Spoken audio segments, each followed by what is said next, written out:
குட்டியானுக்கு ஒரு hugging pillow வாங்கினேன். சில பசங்க பார்த்தீங்கன்னா, அம்மா, அப்பா மேலேயே தான் தூங்குவாங்க. அந்த மாரி பிள்ளைங்களுக்கு இது ரொம்ப யூஸ்ஃபுல்லா இருக்கும்னு போட்டிருந்தாங்க. ஸோ இது எனக்கு எப்படி இருந்துச்சுன்னு தான் இந்த வீடியோல ஷேர் பண்ண போறேன். ஃபர்ஸ்ட் இதோட ரேட். ஸோ 300க்குள்ளேயே வந்து கிடச்சிச்சு. நான் வாங்கின பில்லோ டைப்பு ஹேண்ட் மாரி வந்து வரும்.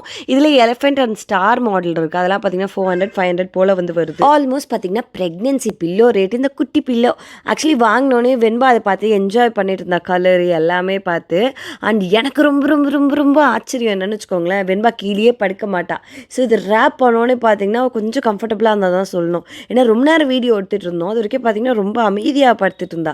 எங்களுக்கே ரொம்ப ஷாக் அதெல்லாம். எல்லாருமே ரொம்ப ஆச்சரியப்படுவாங்க. ஏன்னா வெண்பா ரொம்ப சின்ன வயசுலேருந்தே பார்த்தீங்கன்னா கீழெல்லாம் தூங்கினதே கிடையாது. ஆக்சுவலி தூங்கினதே கிடையாது. அதுக்கப்புறம் நாங்கள் அவளை தூங்க வைக்கிறதுக்காகவே தூக்கி வச்சு பழக்கிட்டோம் வேறு.